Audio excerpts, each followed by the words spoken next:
Bai bumba bai gemena awa ngoma makonzi Kinshasa mbote na bino bai bozuba kwa malama ya kona manaka na biso timola boy bate manaka moto timola kabongo makambo maike awa ekolo Congo démocratique mo lelo to zali bongo na mama likambo mo to kolobela bongo lolenge kani moto akoki bongo komi bikisa omambi matali bokono bwa molimo na yango to kosola yango na mamboka Jean-Pierre Mazola Vata za bongo moko ya bakambi ya ba ecclesia ya molimo awa ekolo Congo démocratique mo mboka mbote. Mbote maman, mbote yosi na balandi nyonso, merci pour l'invitation. Na tonde botondi ya kondi mambela ya biso motuna ya biso ya yambo ezali bongo lolenge kani tokoki bongo kobundisa mambi matali molimo pe mabe maima koleka bongo penza okati ya ba ekolo Congo démocratique pe poko provoquer lolenge kani moto akoki bongo kobika na bokono soki asi bongo penza ko joma na bokono ya molimo. Merci beaucoup. Question yo tuninga wana ezali sujet ya ba conférence ebele ezali lokola yo tuninga inazwa océan na tsana kopo. Mais to kosala toujours effort.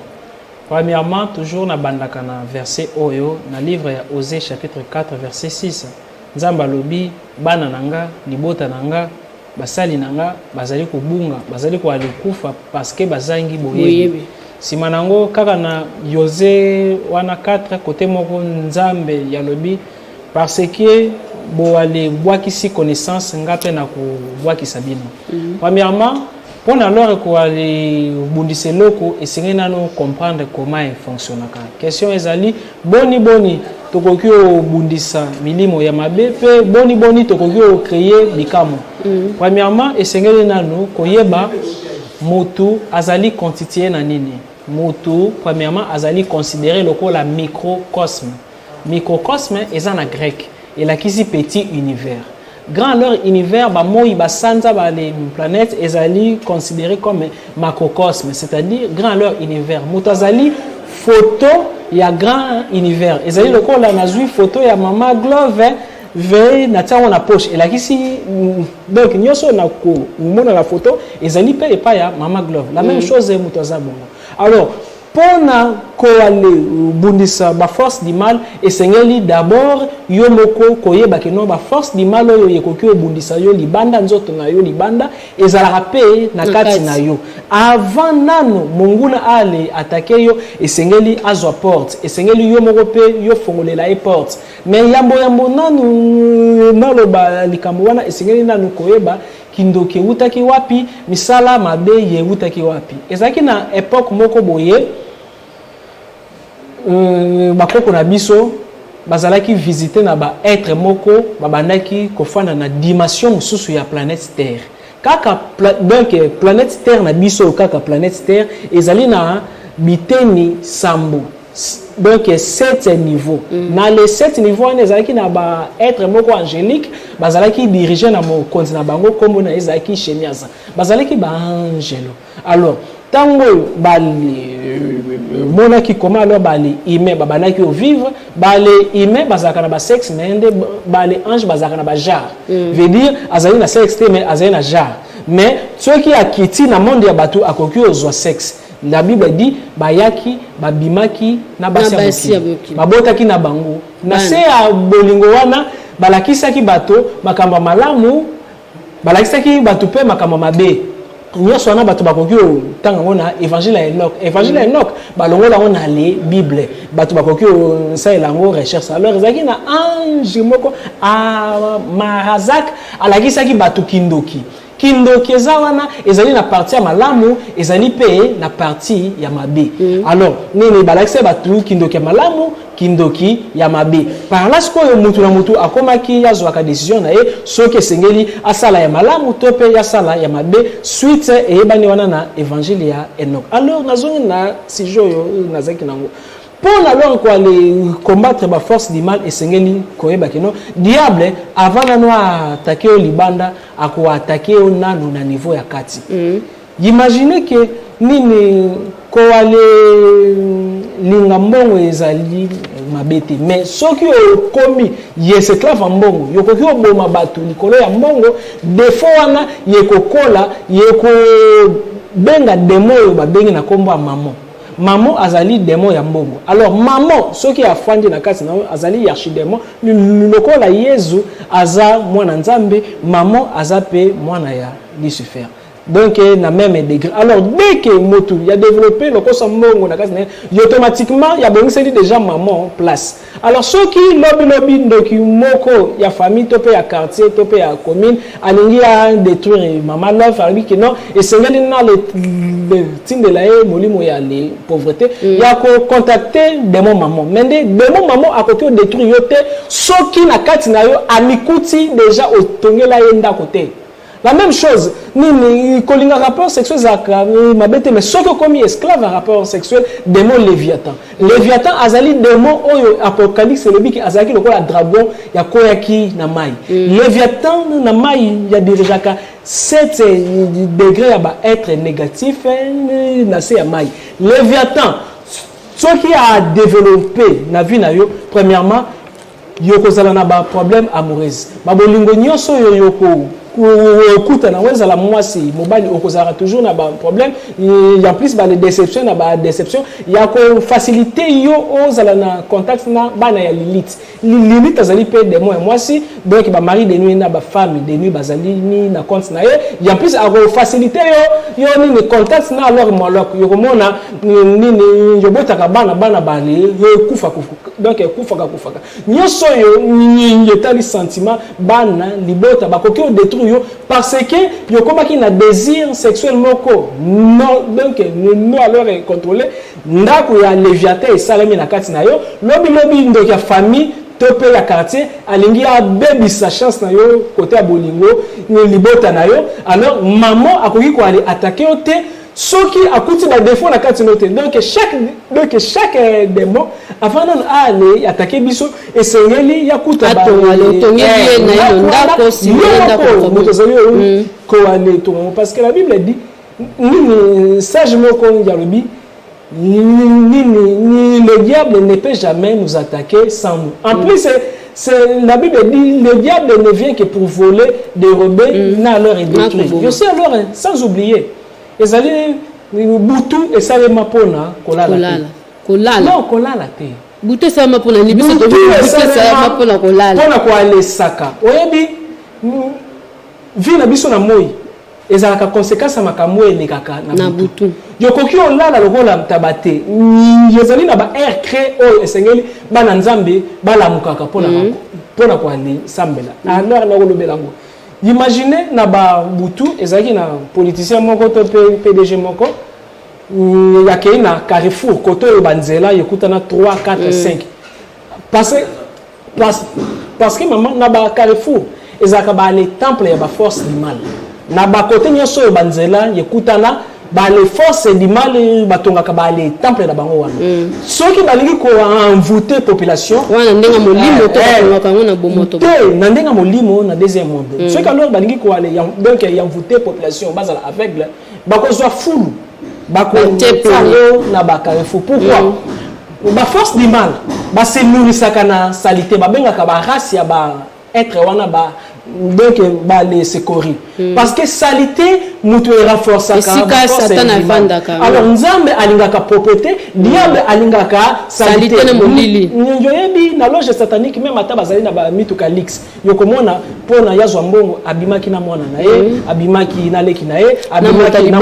kufa et c'est là qui y a gagné parce que salité mutu renforcer ba force du mal alors première chose et sengeli aussi koveaka être toujours propre avant non lala et sengeli koyeba ke non nzoto nanga ezali propre parce que donc place sur sanité ezali ba force du mal ba ko tout ça la leur remarque ba quartier kindoke za makasi sanité pe ezaka makasi alors diable akoki pe mbaba ko aller kota ya partir ya wana yo sais alors sans oublier que non première chose motu afin de rappeler na ba monde spirituel avant de afin dans monde physique parce que ceux qui ne kelingi ya ko aller attaquer maman Glove akoya na moite oza na ndako na yo na monde molimo oza pe na adresse na yo na monde donc monde ya molimo molimo le pe pumbwaka bandoki ba pumbwaka biso pe to aller pumbwaka mais ce que biso tango to aller pumbwaka tozalaka aveuglé parce que na psaume 91 la Bible dit nzambe a délivré biso na ba filet bandeki batsaka on a cité batsaka mo likolo parce que molimo na biso epumbwaka alors dès que olali oloti yozo pumbwa yebaka ozali ko se retrouver na monde yo fandaka wana parce que muta fandaka na plusieurs plans physique éthérique astral mental causal bouddhique atmique christique chaque plan ezali na ba royaume. C'est pourquoi ceux qui balesi mutuki ndoki première chose bako salani bako fongole misu bako lobate ki bazu ba fanti ekuna ba fongole misu parce que ba mi ke kuna déjà zalaka ceux qui paient alors balingi bakanga bako kangela yo kuna. Alors ceux qui ont remarqué que non bandoto na yo ozali lisusu ko aller maîtriser yango te yebaka que non danger yekoti. Alors pour alors na combattre ba force du mal bazali libanda na ngai et c'est une première chose donc na lukana ko si identifier boni nazo mema vie nanga parce que mutu pembe na nza bata 4 anges ezali na ange moko babenga ke ange moral ange wana akolobela yo avant au sala glove ko sala beauté yozo sala même abi. Alors dans le livre là Exode 15 topé 14 nzamba lobi voici na tindi ange moko liboso na yo yokaye soko yo qui était malédiction yeko komela yo. Alors il y a chaque fois ange wana yako pekisa yo ko sala beauté mais yo sala ange na yo gardien yako koma faible. Ceux qui ange na yo gardien ya komi faible ba démon ba koko kangaye ezali na bateau ba ange gardien na bango ba kanga bango y pas ba démon to monyango même na Bible. La Bible dit Daniel a sambeli pendant 21 jours azeli réponse à moni réponse te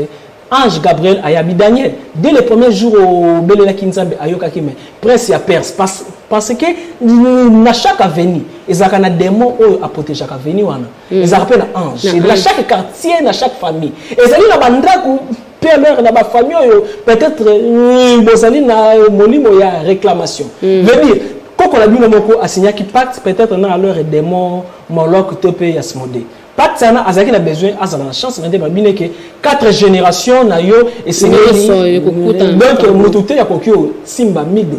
mutute ya kokio bala et même ata ba sili ti alors ba classe ezali déjà na ba loi établie. Alors ba loi wana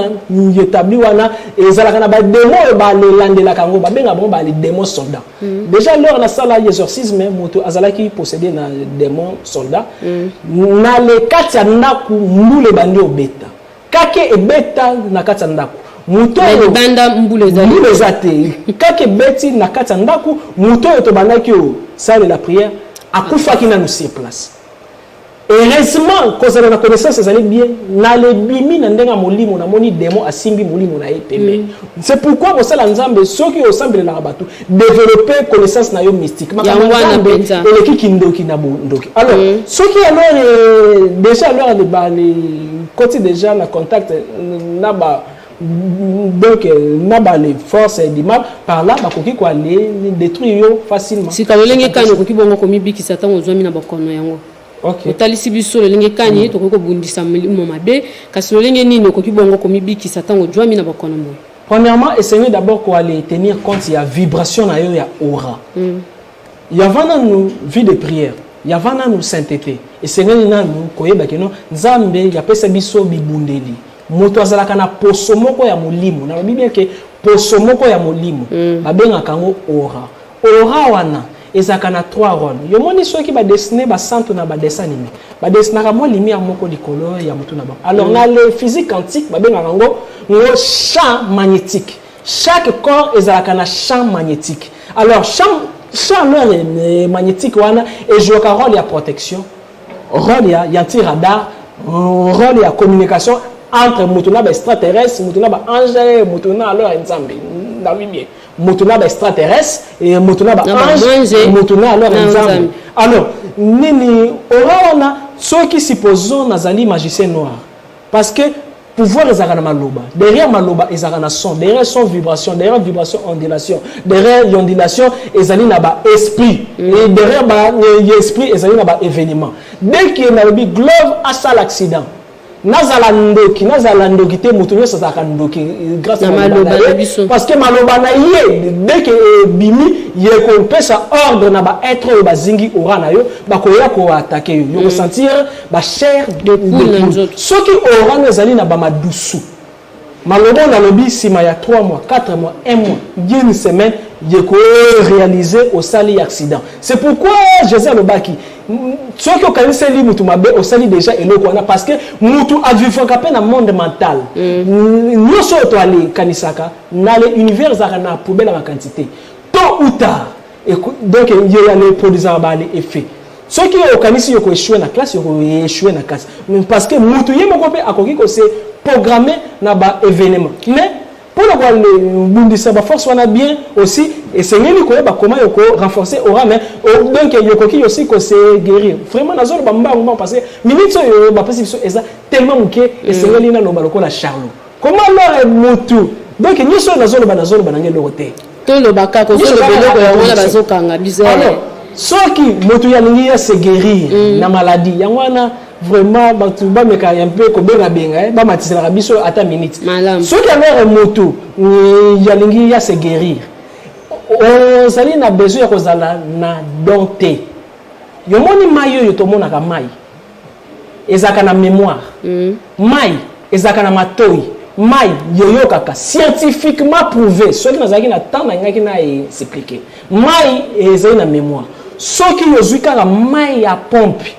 o fandisa ngo boye o longoli makanti ya kanda yo bandi osaka olobi ke mayo yo biki sangai na pesi ordre biki sangai plus donc malobano déjà zalo bimisa énergie si manango fula mai wana o meli tu ko zaki na fièvre avec foi yo ko bika ezali automatique parce que mai ezaka donc il enregistré yo ko ko bo mape ennemi na yo grâce à mai yo penser mai soki muto akanitse linga ba de mayo yo trouble vie na ye nyoso donc nyoso ya koloba contre ngai ye balukele olobi na mai na cuisine ke yo pesi ba le ennemi na ba le meli ye donc ye ko produit ba le effet parce que mai eza na mémoire Matondo mingi mboka Jean-Pierre Mazola Vata mai ezali penza na mémoire ezali bongo na pifo ba bengi bongo pouvoir ya makasi na bomo mabiso bomo ina sima aussi ko sambela ka bolumbo bomo ina sima ya kufa mozalaka moto kufi na sima bomo yeye d'accord ya vana na ya wana te wana ezali kaka lokaka biso bolumbu yo pe yokokio lamuka na ba 3h du matin bandi ko saba bolumbu yo mona ndokyo yo ya telemela kio ya zu problème parce que ceux qui ont chassé te ba chasser tozo ki pena ya suka manaka na biso mboka Jean-Pierre Mazola Vata ndenge na baki motuna na biso mi balezali bomo na sima ya kufa mozalaka moto kufi apa asina ino ko jwa bomo question na réponse ikozala mulai mende na ko limbola ya biso ata moke po to komi pena na suka alors mutu ceux qui a kufi esengeli ya yeba ke no na livre des morts ba pesi 3 jours ya pesa sango na ya liwa yo mona ndeko na bina kufa ki baneko la ngwe nzume matse koi tope photo na ekoi tope yo moni na lindo to parce que basaka na 3 jours sima wana sima ya 40 jours ange ya liwa ya kobenga nzoto na yo na likunda ko beke kombo neza kombo yo papa na mama no ba pesa ote ezali na kombo na yo oyo yo koyeba ngo na jour oyo yo kofa sima nango tango yo ba kobenga yo ba ko kata yo singa cordon d'argent tango ba ko kata yo cordon d'argent ezali na voyage mobimba yo ko sala ya wana tant lors ya ko lobela ngo ezali te parce que ezali yo sina ba réalité moto ya kufi na poison moto ya kufi na moyeke moto ya kufi limbola ya biso ka moke parce que te na mwangonga moke tu nto sisi alors bango nyoso bazali na voyage différent parce que moto ya kufi ozali ko aller tout na moto ya kufi na moyeke moto ya kufi na liwa normal moto ya kufi na accident to pe moto ya kufi na nini Matondo mingi mboka UNESCO yo moto akufi yo limbola ba mboka wa akufi na nzela ya likama ya mutuka to pe wa kufi na bokono azonga ka lisusu na bomo ilolengeni olimbola biso atami baleto moko bon tozuka ka moto akufi na likama ya mutuka azonga ka lolengeni alors pour na moto ya kufi na le likama ya mutuka babenga ngo mort subite alors porte sa bato bakufa kuna ye ko fonga mela ete so que lingaki ya sala 30 ans na bomo asali accident na les 20 ans 10 années à cause de l'esprit errant l'esprit tambolaka azali komona mwasi na ye yazomonaka bana na ye yakoki voir même kwa le bimana ndaku na ye oyo ka ono revenant donc que likolo to pe monde bato bakufa yefungwa meli ete danger zali ke bato ya misumine ba oyo ya soloka bakoki ozwa molimo na ye bakomi osalela ngo na ndenga mabe bakomi obomela ngo bato babenga ngo ba mort subite mais moto akufi na le ndenge ya normal bakozwa molimo na yo ye ko voyager devant ba 24 veillards soki otuni ba pasteur misusu ba 24 veillards bazani non musala bango kaka kwa le fuka mate bazali ba magistrat céleste bango no bakobimisa na kati na yo mémoire akashique et mémoire akashique ezali enregistrer oyo ezali na makambo nyonso oyo osala sima nango bako juger soki osala ki ba mabe alors mingi bazongisi yo na souffrance soki o changer te suka bako condamner na enfer. Matondo mingi tomi penza to suisa motuna na ngai suka mwamboka Jean-Pierre Mazola Vata ozali bongo na likitalioko ozali bongo matuku misato na moko ya sanza zomi na mibale ya mobumo eto zali na yango to pe le 31 décembre 2021 le poto nini obombeli bana nzambe nini obakozwa penza mokolo moyo. OK, nombre ya ba participants eza mukie donc na limité na ngaka 20 personnes au bako participer parce que makambo na lobaka ezali kindoki mais kindoki ya nzambe. Alors ils allaient na ba secret yo ba bimisaka jamais en public. Alors nakolobela comment alors commander les anges, comment alors nini ko aller ça la pacte na ange ya année 2022 et en plus ba les révélations ya ba événement nyonso ye koleka na 2022 et nalobelaka ngo déjà na décembre et en plus na pesa ka na ba formule pratique théorique ba formule pratique moto alingi ya s'enregistrer et numéro ya maître avatar Jean-Pierre Manzolo ezali 00243 421 611 867 00243 421 611 867 topé 89 64 72 798 nyoso na lobi le côté ezaki ka sika adresse sika ni bokoki esika ni ba Jean-Pierre Mazola esika boni ba imboka bakoko Jean-Pierre Mazola Vata po ya mambi matali conférence moyo. OK, conférence d'abord bureau na ngeza na matali kibala campagne mais conférence ezali na lieu moko secrète et sengeli mutu ya s'enregistrer numéro ya téléphone a commis na WhatsApp alors il y a enregistrement ezali donc souka nango ezali le 10 décembre enregistrement signé. Matondo mingi mwamboka Jean-Pierre Mazola Vata na yende tulobela kibongo mambi matali lolenge kani moto akoki bongo komi biki sana bokono mwa molimo pamba te ba molimo penza bokono biki moko lika bongo ko joma awa na banzoto ya batu makolandela makaka o mambi matali molimo wana ezaki bongo moko ya bino glove mavita to sola kibongo mambi matali mama na kana biso to timola yetando ya 50 ba banso za bongo la posa boza bozindo ya manaka moyebo kende bongo na nzela singa mondele na YouTube na kubetaka ba mboka Kongo nde bokozwa bongo bolai ya basango ya etando ya 50 ngala bino tukutani bongo mikolo mizali koya.